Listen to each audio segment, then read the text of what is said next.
In this video, I'm going to be going into a little bit more detail about finding and removing VPNs on computers and in web browsers, and also give you a little glimpse as to how easy it is to find VPNs and how VPNs actually look like they're helping you instead of potentially harming you.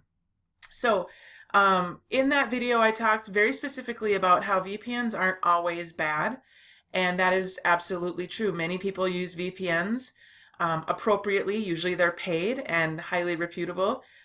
Usually a typical VPN subscription is $30 per year, and that's for a good VPN. And VPNs are used to maintain privacy on public Wi-Fi, and many businesses use them as well in order to secure their own information. The VPNs and proxies that our students are using, however, are almost always free and not necessarily dependable. So, to use a VPN or extension, you have to either install it in your web browser as an extension or install it onto your computer. And so I'm going to show you in Chrome, Firefox, and from the Windows Store in the Windows Start menu where you would find extensions and how to remove them. To begin with, I'm going to go to the Chrome. I'm going to start with Chrome, and I'm going to go to Chrome Settings. And I'm going to click the three vertical dots here. That's where you're going to find the settings. And I want to open the settings menu. And once that's open on the left, you'll see that I can click on a tab called Extensions. And this is where you're going to find any extensions that are used in Chrome that are VPNs. And you can see here, I have a ton of extensions. Extensions are great. They're time savers. I don't have any VPNs on here, but if I did, I would probably have something that said privacy or unblock or VPN or proxy. And if I show you in the Chrome store, here are some examples of extensions that are VPNs. ZenMate VPN, best cybersecurity and unblock. That looks great. That looks like it helps me instead of potentially hurts me. There's a ton of them. Probably the most famous here for Chrome is UltraSurf. Many students have UltraSurf on their devices, but you can see there's just no lacking in the number of proxy servers that people can use. And again, you're looking for anything in this list that says things like ad block or privacy or unblock or something like that, or VPN or proxy.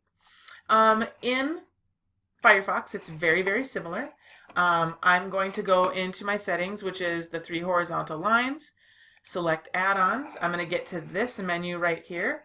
I want to make sure I'm looking at the extensions, and it should show up here in this list. Now, I don't use Firefox much, so I don't have any extensions installed in Firefox.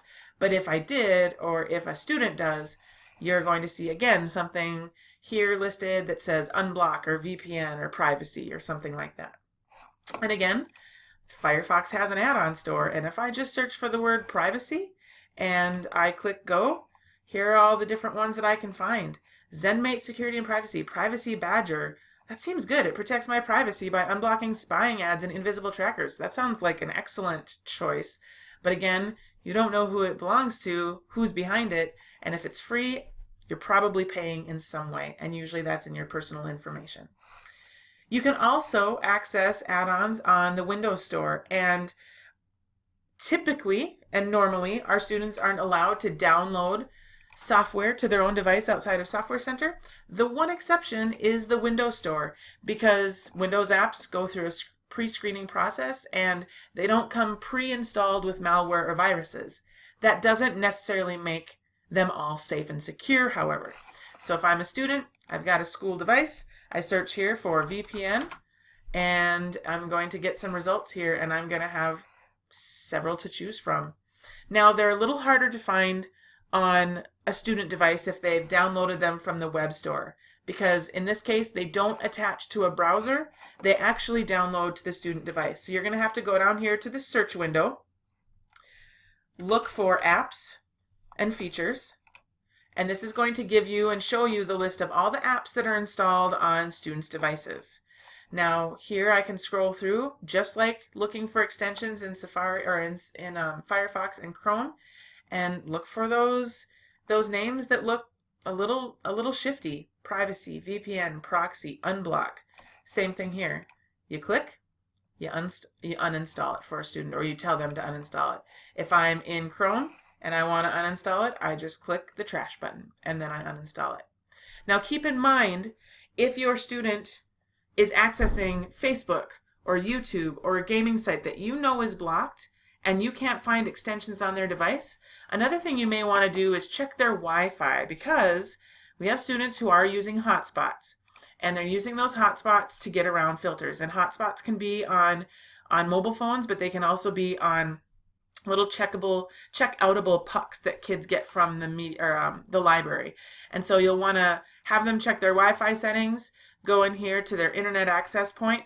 If they're not connected to BYOD, and if something else shows up, then chances are they're using a hotspot to get around the filter.